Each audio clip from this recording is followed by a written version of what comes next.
I've been sharing in my workshops lately a few ways to help us get better at making sure we're a sustainable resource, and I thought it would be helpful to share here.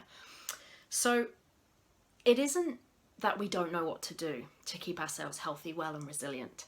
It's often that we don't prioritise it, that we just get too busy, or we forget, or that it seems a little bit difficult, or that we simply find other more important things to do. And you know, if you've heard me speak before, that I think therein lies the problem, and that if we flip that relationship and it became a priority, it's much easier to schedule, and we're much less likely to bump it from our schedule.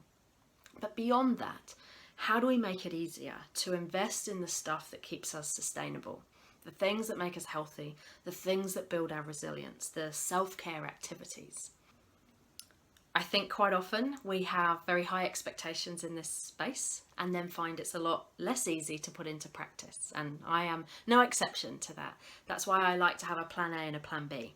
So plan A is the high expectations. In an ideal world, if I was doing all of this in the way I wanted, this is what my day would look like. And then of course we know sometimes that the day doesn't go to our plans. So I have a plan B, which is a mini version of plan A.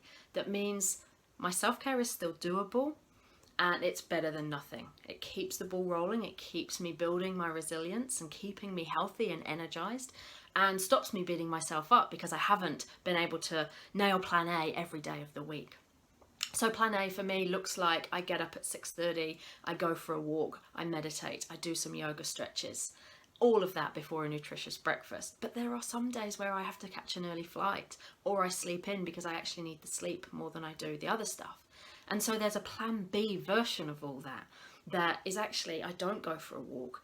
I just get up and do 10 minutes meditation instead of 40, and I do about 3 stretches, and I have my cup of tea, and I'm out the door.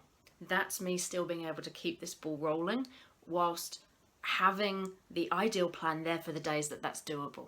And I think that it enables us to move with the ebbs and flows of life's demands. I often talk about this with clients as a gold, silver and bronze. You know, gold is that's what I'm aiming for, with an acknowledgement that it's not always achievable.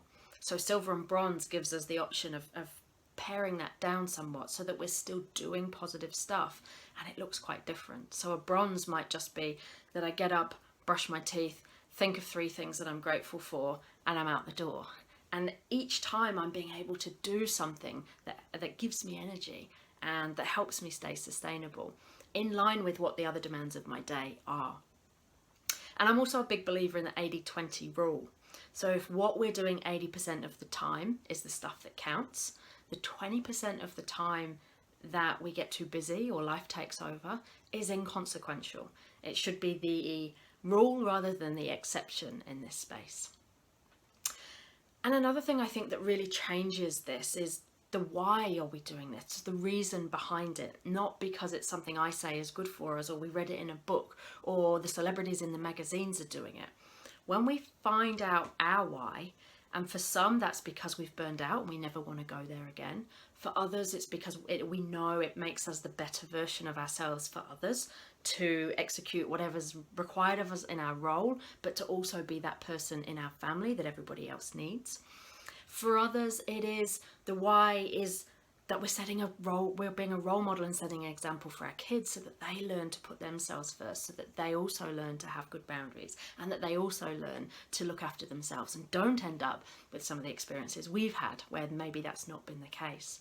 So figure out your why, have a plan B and a plan A, or a gold, silver and bronze version of what your ideal is for looking after yourself, and know that it's the 80-20 rule. We don't have to stick to this stuff 100% of the time, and nor can we, because life isn't like that. But if we're looking after the 80%, the 20% becomes inconsequential. And a way of doing that is to have these different levels. So we're not always aiming for gold standard, but we still have this way of keeping the ball rolling and chipping away at our self-care that keeps us sustainable.